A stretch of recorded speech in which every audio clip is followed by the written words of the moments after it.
The BLM plays a vital role in management and facilitation of our land out west, especially in Montana, where BLM land comprises nearly 1/3 of our state.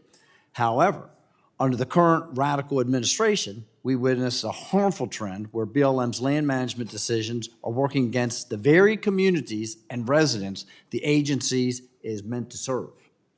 Whether it's the lack of leasing opportunities, the war being waged against the coal industry, or the ongoing efforts to restrict access to Montana's productive lands, it's clear to me that despite being from our great state, Director Stone Manning and her agency's priorities are at complete odds with what is in the best interest of Montana.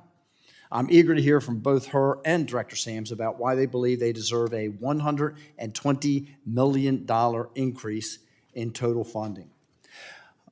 Ranking Member Neguse, I am sorry that you were not here to hear the filibuster from Ms. Porter and Mr. Levin about revenue and the income that these lands are supposed to produce. Because what they failed to reference is the fact that capacity and rental fees have been reduced for renewables, renewable energy, capacity and rental fees by 80%. By 80%. And that's after they've already been heavily, heavily subsidized by the taxpayers across this nation. Director Sams, speaking of reducing fees, why did the National Park Service relinquish control of RFK Complex instead of leveraging it for our park system's benefit when it was rented to DC for just $1? You want to have conversations about fees? It was rented for $1 to capitalize on the revenue potential instead of the money going to help make a dent in the $22 billion deferred maintenance backlog. That could have easily been a valuable revenue source to support the projects that you're requesting. Thank you for the question, Congressman. When we looked at this and spoke with the District of Columbia and keeping it within the federal family, we recognize that the district has an opportunity to be able to really take over jurisdiction and shifting administrative responsibility to the district so that they can actually see some better use of it. And are they going to be collecting revenue for the development of this 160-acre site? That'd be a question best asked to them than to me, sir. Excuse me? That'd be a question best asked to the district than to me, sir. So, sir, you're leasing them the ground for $1.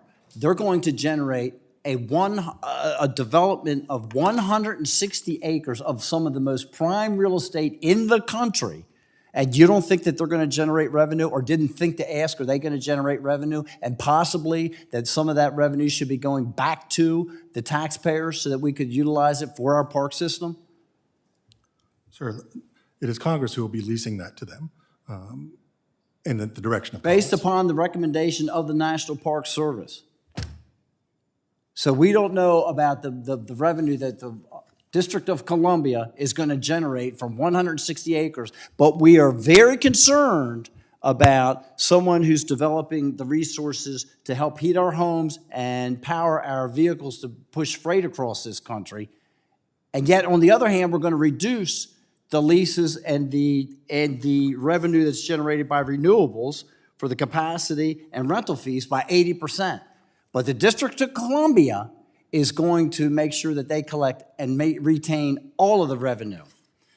Director Stone Manning, I hear you talk about the transition to a clean energy economy. And while that may be this administration's goal, it is not the law, especially when it comes to land use. And we continue to hear about the manipulation of policy by rule change, not by law change. And that is very problematic for most of the people that are sitting in here. And quite frankly, it should be disturbing for anybody, Republican or Democrat. We can't have rule changes overriding what the law and the intent of the law was. In your budget testimony, you emphasize the importance of this funding for your clean energy projects. I'm curious to hear how covering a currently productive swath of land with acres of glass for such an unreliable, intermittent use of energy that meets your definition of conservation, especially when compared to the generation of work and management by ranchers and farmers on that land. Congressman, first of all, it's nice to see somebody from Montana. I know we don't always agree, but Montana pride rises above that, I hope. I think I heard your question to ask. How would you explain that covering over hundreds of acres of land with solar panels meets your definition of conservation? Yeah, thank you for the question. It's why we're working on the Western Solar Plan as we speak, so that we make sure that because it is still development, it's carbon pollution free, but it's still development, that we drive that development to the most appropriate places on the landscape as possible, just like we drive all of our development to the most appropriate landscape. Okay, so Montana coal producers allocate a significant portion of their revenue annually to reclamation projects. And I've been out on those projects, and they are actually quantifiably and measurably more productive after they have extracted their resources and then do the reclamation efforts. Visiting any of these sites would reveal no trace of past mining activity. Why is this practice, which involves productive use followed by restoration to its original state, more productive, again, not considered land conservation?